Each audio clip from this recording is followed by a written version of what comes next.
নমস্কার সম্মানীয় দর্শক বন্ধুগণ, বাংলা শস্য বীমা প্রকল্প সম্পর্কিত গুরুত্বপূর্ণ আপডেট রয়েছে আপনাদের জন্য। পশ্চিমবঙ্গ সরকারের তরফ থেকে সিদ্ধান্ত নেওয়া হয়েছে অতিবৃষ্টির কারণে যেসব জেলায় ফসল নষ্ট হয়েছে সেই সব জেলার ক্ষতিগ্রস্ত কৃষকদের আর্থিক সাহায্য করা হবে।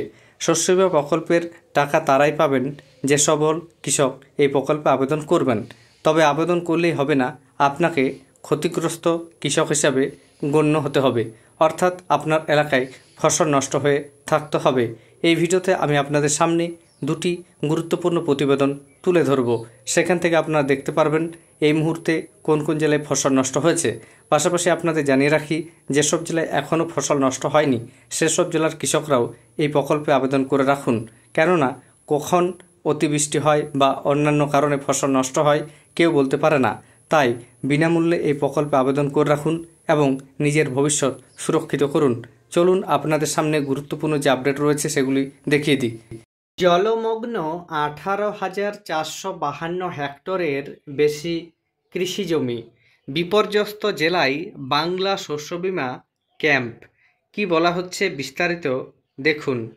রাস্তায় ধসের কারণে এখনও বহু জায়গায় পৌঁছানো যায়নি, তবে প্রাথমিক সমীক্ষা অনুযায়ী প্রাকৃতিক দুর্যোগের কারণে উত্তরবঙ্গের 4 জেলায় 18,452 হেক্টরের বেশি কৃষিজমি জলের তলায় চলে গিয়েছে, যার জেরে শাকসবজির ব্যাপক ক্ষয়ক্ষতির আশঙ্কা করা হচ্ছে।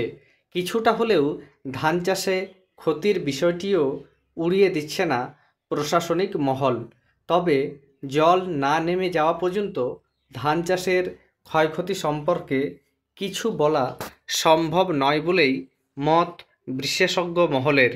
ভুট্টা চাষের ক্ষয়ক্ষতি হয়েছে কিনা সেদিকেও নজর রয়েছে প্রশাসনের। সবথেকে বেশি কৃষি জমিতে জল ঢুকেছে জলপাইগুড়ি জেলায়। প্রাথমিক রিপোর্ট অনুযায়ী এই জেলায় প্রায় 13,953 হেক্টর জমিতে জল ঢুকেছে। আলিপুরদুয়ারে 3,495 হেক্টর, দার্জিলিংয়ে 582 হেক্টর এবং কোচবিহারে 422 হেক্টর কৃষিজমি জলমগ্ন হয়েছে।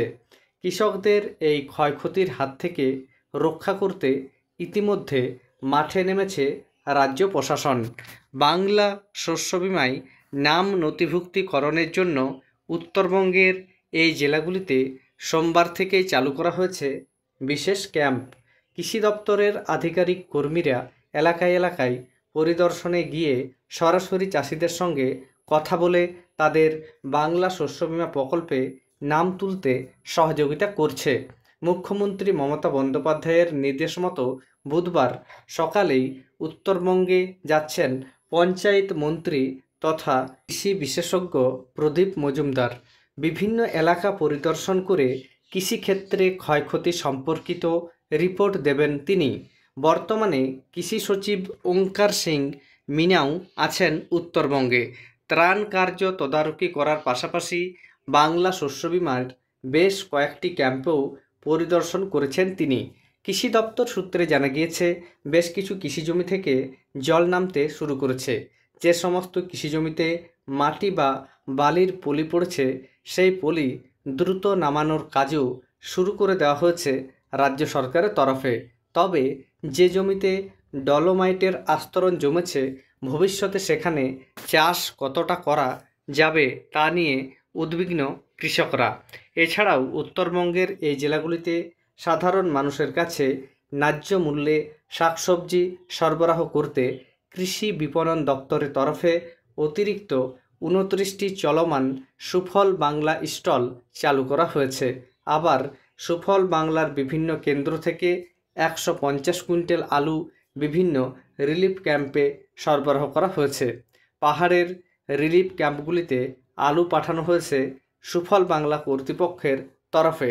অন্যদিকে বিপর্যয় মোকাবিলা দপ্তরের তরফে নবান্ন থেকে বিপর্যস্ত জেলাগুলিতে প্রায় 2,30,000 ত্রিপল এবং 2,44,000 পোশাক পাঠানো হয়েছে। এছাড়াও পাঠানো হয়েছে 5,000 ডিজাস্টার ম্যানেজমেন্ট কিট, যার মধ্যে রয়েছে স্টোভ থেকে শুরু করে রান্নার বাসনও। শুধুমাত্র উত্তরবঙ্গের ওই 4 জেলাতেই নয়, বরং আরও বিভিন্ন জেলায় ফসল নষ্ট হয়েছে। যেমন এই প্রতিবেদনে বলা হচ্ছে, একদিনের বৃষ্টিতে ডোমকল ব্লকের বহু কৃষিজমি জলমগ্ন, কলাই, সরষে, ধান চাষে ক্ষতির আশঙ্কা। বলা হচ্ছে, একদিনের বৃষ্টিতেই জলমগ্ন ডোমকল ব্লকের বহু কৃষিজমি। রবিবারের দিনভর বৃষ্টি শেষে সোমবার দুপুরে রোদের দেখা মিললেও এদিন জলের তলায় ছিল ব্লকের বহু কৃষিজমি। এদিন নতুন করে বৃষ্টি না হলেও জমির জল না নেমে যাওয়ায় চাষে ক্ষতির আশঙ্কা করছেন ব্লকের চাষিরা। বিশেষ করে কলাই চাষেও ক্ষতির আশঙ্কা করছেন তারা। তবে শুধু কলাই নয়, এদিন সরজমিনে গিয়ে দেখা যায় সরষে, ধানের কিছু কিছু কৃষিজমিতেও জল জমে রয়েছে। শ্রাবণ মাসের দ্বিতীয়ার্ধ থেকেই কলাই বোনা হয়ে থাকে মাঠে, সেই জন্য এলাকার অনেকেই পাট কেটে সেই জমিতে কলাই বুনেছিল। গাছ অনেকটা বড় হয়েছিল, কিন্তু তার মধ্যে রবিবার ভারী বৃষ্টি হয়েছে। সেদিনের লাগাতার বৃষ্টির কারণে বিভিন্ন এলাকার কৃষিজমি জলের তলায় চলে গিয়েছে। সোমবার দুপুরের পর রোদ উঠলেও সেভাবে মাঠের জল নামতে পারেনি বহু জমিতে। অনেক জমিয়েই জলমগ্ন হয়ে আছে। ডাল শস্য হওয়ায় গোড়ায় জল জমে থাকলে কলাইয়ের কাণ্ড পচে যায়। কাজেই জমি থেকে জল বের করা না গেলে গোড়া পচে গিয়ে কলাই গাছ নষ্ট হওয়ার আশঙ্কা রয়েছে। এর ফলে চাষিদের কপালে ভাঁজ পড়েছে। এখন কি হবে কিছুই বুঝে উঠতে পারছেন না তারা। ডোমকলের জুগিন্দার মনিরুজ্জামান মোল্লা বলেন, আমার 2 বিঘা জমির ধান ঝড়ো হওয়ার কারণে একেবারে নুয়ে গিয়েছে। পাশাপাশি 2 বিঘা কলাইয়ের জমিও একেবারে জলের তলায় চলে গিয়েছে। জমি থেকে জল নামার কোনো সম্ভাবনা নেই, ফলে কলাই একেবারে নষ্ট হয়ে যাবে বলেই মনে হচ্ছে।